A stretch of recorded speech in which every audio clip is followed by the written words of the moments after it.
రూపాయల సంఘానికి కూడా నిల్వ చేసుకున్నటువంటిది ఉన్నది.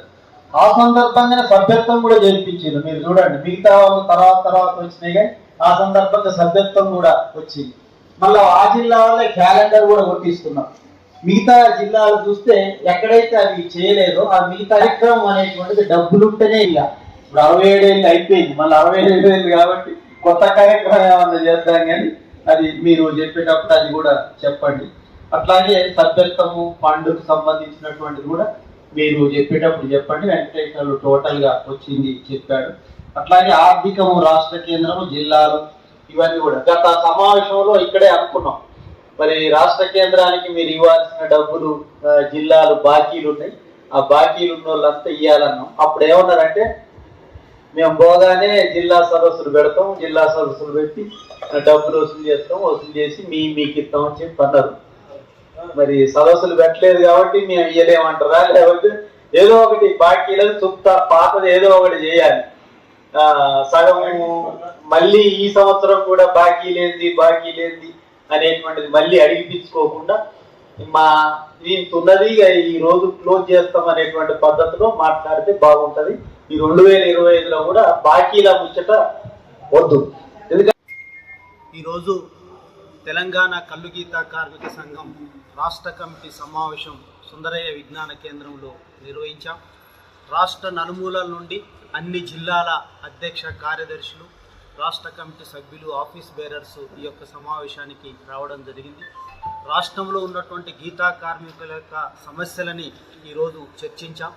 ఈ సంవత్సర కాలంలో కాంగ్రెస్ ప్రభుత్వం అధికారంలోకి వచ్చిన తర్వాత ఏమి సమస్యల్ని ప్రభుత్వం పరిష్కారం చేసిందనేటువంటిది కూడా మేము ఈరోజు చర్చించడం జరిగింది. గీతా కార్మికులు గ్రామీణ స్థాయిలో ఉన్నటువంటి సమస్యలను కూడా అధ్యయనం చేసి ఈరోజు మా వాళ్ళంతా కూడా వచ్చారు. ఈ సంవత్సర కాలంలో ప్రభుత్వం ఇచ్చినటువంటి వాగ్దానాలు, కాంగ్రెస్ పార్టీ ఎన్నికల మేనిఫెస్టోలో ఇచ్చినటువంటి వాగ్దానాలు ఏ ఒక్కటి కూడా అమలు చేయలేదనేటువంటిది ఈ సమావేశంలో అభిప్రాయం పడడం జరిగింది. ప్రమాద నివారణకు సేఫ్టీ కిట్లు అనేటువంటిది ఒక 10,000 కిట్లు రాష్ట్ర వ్యాప్తంగా పంపిణీ చేశారు. ఇది గ్రామానికి ఒకటి కూడా వచ్చినటువంటిది లేదు. రాష్ట్ర వ్యాప్తంగా సభ్యత్వం కలిగినటువంటి వాళ్ళే 2,50,000 మంది ఉన్నారు. అందుకోసం వీళ్ళందరికీ కూడా ఇంతవరకు ఇవ్వలేదు. సీఎం ఆవిష్కరణ చేసి 5 నెలలు దాటింది. అందుకోసం అందరికీ ఈ సేఫ్టీ కిట్లు ఇవ్వాలని చెప్పి ఈ సమావేశం సందర్భంగా డిమాండ్ చేయడం జరుగుతూ ఉంది. అలాగే పెండింగ్ ఎక్స్‌రేషియోలకు సంబంధించినటువంటిది నెల రోజుల లోపు మేము ఎక్స్‌రేషియో ఇస్తామని చెప్పి అన్నారు. 5 లక్షల నుంచి 10 లక్షలకు చేస్తామని చెప్పి అన్నారు. కానీ సంవత్సరమైనా కూడా ఇంతవరకు ఎక్స్‌రేషియో ఇవ్వలేదు. అలాగే టాడీ కార్పొరేషన్ నుంచి ప్రమాదాలు జరిగినటువంటి వాళ్ళకి 25,000, 15,000 చొప్పున ఇచ్చేవాళ్ళు గతంలో. ఈ ప్రభుత్వం వచ్చిన తర్వాత అది కూడా నిలిపివేసినటువంటి పరిస్థితి ఉంది. అది కూడా వెంటనే ఇవ్వాలనేటువంటిది కూడా ఈ సందర్భంగా మేము డిమాండ్ చేస్తున్నాం. అలాగే నీరా ప్రాజెక్టుకు సంబంధించినటువంటిది కూడా టాడీ కార్పొరేషన్కి అప్పగించాలని, నందనంలో ప్రాజెక్టు గత ప్రభుత్వం హయాంలో నిర్మించారు, దాన్ని కొనసాగించడం అనేటువంటిది చేయట్లేదు, అది కూడా చేయాలని చెప్పి అంటున్నాం. అలాగే పెన్షన్కు సంబంధించింది కూడా 2,000 నుంచి 4,000కు పెంచుతామని చెప్పి అన్నారు, అది కూడా చేయలేదు. జనగామ జిల్లాకు పాపన్న పేరు పెడతామన్నారు, అది కూడా చేయలేదు. ట్యాంక్ బండ్ పైన పాపన్న విగ్రహం పెడతామన్నారు, అది కూడా చేయలేదు. అంటే టోటల్గా చూసినప్పుడు ఏ ఒక్కటి కూడా వాళ్ళు ఇచ్చినటువంటి వాగ్దానాలు అమలు చేయలేదు. ఈ అంశాలపైన ప్రభుత్వానికి, అట్లాగే ఎక్సైజ్ మినిస్టర్కి, బీసీ మినిస్టర్కి కూడా అనేక సార్లు మెమోరండాలు ఇచ్చాం. ఇప్పుడు మేము అనుకున్నది ఏంటంటే ఈ పండగ తర్వాత ఈ లోపు 20వ తారీఖు లోపు ప్రభుత్వం ఈ సమస్యలు పరిష్కారం చేయకపోతే రాష్ట్ర వ్యాప్తంగా గీతా కార్మికుల్ని సమీకరించి అన్ని జిల్లా కలెక్టర్ కార్యాలయాల ముందు నిరసనలు చేయాలని చెప్పి పిలుపివ్వడం జరిగింది. అందుకని ప్రభుత్వం వెంటనే ఈ సమస్యలు పరిష్కారం చేయాలి. పరిష్కారం చేయకపోతే పెద్ద ఎత్తున సమీకరించి ఉద్యమాలు చేపడతాం. ఆ తర్వాత కూడా పరిష్కారం చేయకపోతే రాష్ట్ర వ్యాప్తంగా సమీకరించి హైదరాబాద్లో కూడా పెద్ద ఎత్తున ఆందోళనకి సిద్ధం కావాలని చెప్పి ఈరోజు రాష్ట్ర కమిటీ పిలుపునివ్వడం జరిగింది. బెల్లంకొండ వెంకటేశ్వర్లు, తెలంగాణ కల్లుగీత కార్మిక సంఘం రాష్ట్ర ప్రధాన కార్యదర్శి. ఈరోజు తెలంగాణ కల్లుగీత కార్మిక సంఘం రాష్ట్ర కమిటీ సమావేశం హైదరాబాదు సుందరయ్య విజ్ఞాన కేంద్రంలో జరిపాము.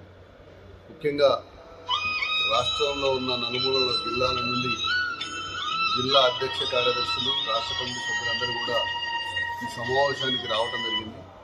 రాష్ట్రంలో నిత్యం కల్లుగీత కార్మికులు ఎదుర్కొంటున్న సమస్యల మీద చర్చించడం జరిగింది. ముఖ్యంగా కల్లుగీత కార్మికులు చేతి వృత్తుల్లో అతి ప్రమాదకరమైన వృత్తి కల్లుగీత వృత్తి. ఏ పార్టీలు రాష్ట్రాన్ని పరిపాలిస్తున్నా, ఏ పార్టీ అధికారంలో ఉన్నా కల్లుగీత కార్మికుల సమస్యల్ని ఏ ప్రభుత్వం కూడా పరిష్కరించే దాంట్లో ఎన్నికల వాగ్దానాలు తప్ప పరిష్కరించే దాంట్లో లేదు. ఇవాళ గీత కార్మికులు వాళ్ళ పరిస్థితి చెప్పుకోవాలంటే అగమ్య గోచరంగా ఉన్నది. ముఖ్యంగా వృద్ధాప్య పెన్షన్ భర్త చనిపోతే భార్యలకు ఇచ్చే దాంట్లో ఈ ప్రభుత్వం ఇంతంతో పెన్షన్ ఇచ్చే దాంట్లో లేదు. అదేవిధంగా ఎన్నికల మేనిఫెస్టోలో ఇచ్చిన వాగ్దానాలు అమలుపరిచే దాంట్లో లేదు.